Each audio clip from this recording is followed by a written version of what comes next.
ปาดเป็นตาสะออนแท้เด้เนาะเบิ่งแต่ถนนหนทางมีสันเทิงสันลุมวัดวาอาราม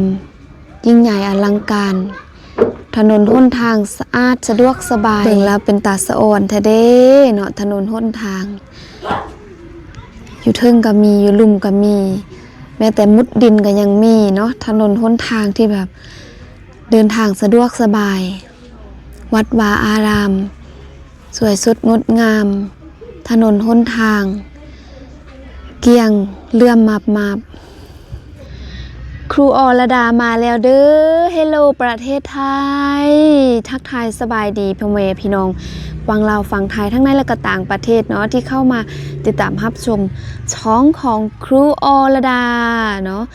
ครูอรดาจะพาทุกคนมาชมถนนหนทางประเทศไทยเมืองไทยทุกคนนี่เห็นบ่ทุกคนนี่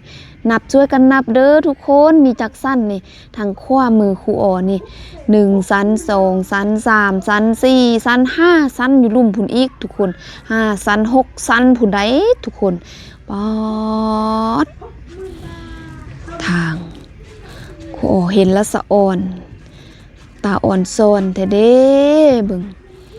แต่ละบอนแต่ละที่นี่โอ้เบิ่งนี่ทุกคนว้าวเจนกับพิมพ์มาเบิ่งให้เห็นกับตานี่ครูอ๋อเป็นคนมาถ่ายเองกับมือมาเห็นเองกับตาเนาะ10ปากเว้าบทเฮา2ตาเห็นนี่ป๊อดเสาถนนประเทศไทยโอ้ประเทศไทยสุดยอดไอเดียการออกแบบการสร้างถนนหนทางอยู่ในประเทศโอ้ยอมเลยครูโอคือแบบเห็นเทื่อใดนี่แบบตะลึงประทับใจอันดับหนึ่งที่ครูโอมาเที่ยวประเทศไทยนี่สิ่งที่ครูโอเบิ่งกับนี่แหละถนนหนทางนี่แหละทุกคนป๊อดเบิ่งหมู่บ้านของเขาเจ้านะป๊อดโถวัดทุกคนนี่เบิ่งวัดวาอารามสะอาดถนนหนทางสะอาดคือจะมีคนมากวาดทุกมือ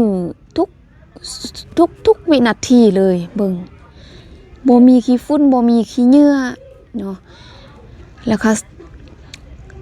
เวลาเดินทางประเทศไทยทุกคนตอนแรกเนาะตอนทำอิฐครูออกกับบ่ฮู้ว่าเขาแต้มเฮ็ดหยังเนี่ยแต้มอันลายๆอยู่ทางนี่นะบางบ่อนครูออกก็ฮู้เดน้อยนึงบางบ่อนครูออกก็ยังบ่ฮู้เนาะทุกคนถ้าบ่อนใดครูออกบ่ฮู้เนาะช่วยอธิบายเนาะช่วยแนะนำเนาะสอนครูออกได้เด้อทุกคนครูออกขอบคุณขอบใจหลายๆเนาะทุกๆคอมเมนต์ครูอและลูกศิษย์ของครูอ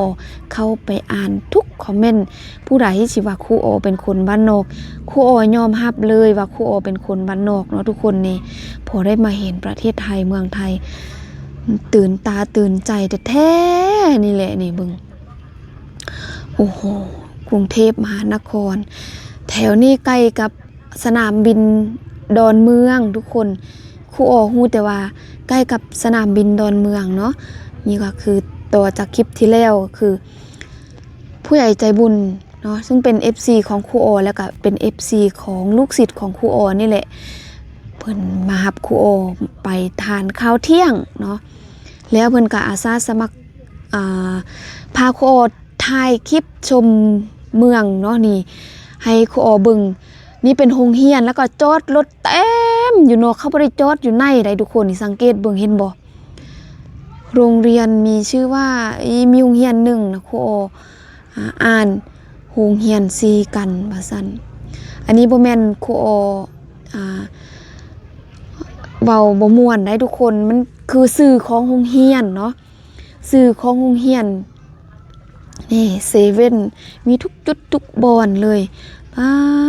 ดโถความสะดวกสบายเบิ่งปลูกต้นไม้ใบหญ้าออมแอมถนนหนทางว่ากรุงเทพครูออกคิดว่ากรุงเทพนี้จะบ่มีต้นไม้ใบหญ้าแบบ คือธรรมศาสตร์นะแต่เฮาได้เข้ามานี่แล้วโอ้มีทั้งแบบโลกอนาคตแล้วก็โลกปัจจุบันแบบคือมีทั้งธรรมศาสตร์มีทั้งเทคโนโลยีมีแบบครบวงจรนะ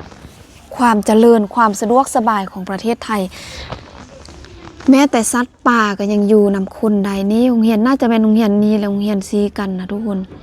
ซื้อโรงเรียนว่าโรงเรียนซีกันว่าซั่นเนาะครูโอก็ตกใจเนาะถ้าปัดเทียบกับภาษาลาวเฮาก็จะเนาะจะว่าอุ้ยเว้าบ่ม่วนว่าซั่นเนาะถ้าทุกคนบ่เข้าใจครูโอก็ต้องขอโทษขออภัยนำเพราะว่าซื้อโรงเรียนนี่มีแต่แท้เนาะทุกคนโรงเรียนอยู่ที่ใกล้กับสนามบินดอนเมืองแต่ก็บ่ใกล้ครูโอกับบ่แน่ใจเนาะอันนี้มันยังอันนี้ดอนเมืองวิลล่าอ๋อคือครูโอได้มีโอกาสนะทุกคนคำว่าโอกาสคำว่ามีโอกาสนี่ครูโอได้ถ้ามีแล้วครูโอคว้ามารุเล็ดครูโอนะนี่พาทุกคนมาเที่ยวชมบึงแม้แต่ถนนข้ามทางนะทุกคนเขาบริข้ามลัดหน้ารถคือเฮาเนาะเขาเฮ็ดทางขึ้นเนาะให้คนย่างเทิงรถ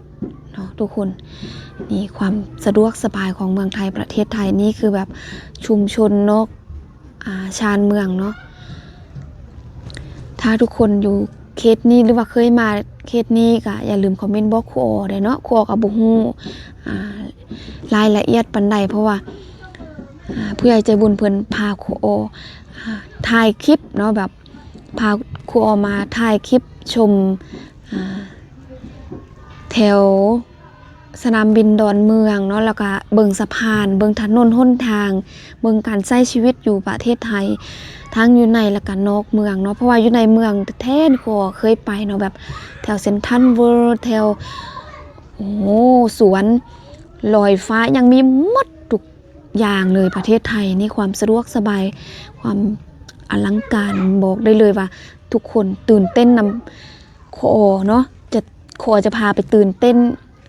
ไปเห็นหลายสิ่งหลายอย่างสิ่งที่ทุกคนบ่เคยเห็นทุกคนจะได้เห็นเนาะนั่นแหละครูก็ฝากเป็นกำลังใจให้ครูโอโดยการกดติดตามช่องของครูอรดากดกระดิ่งแจ้งเตือนเพื่อจะประพลาดคลิปต่อไปพบกันคลิปหน้า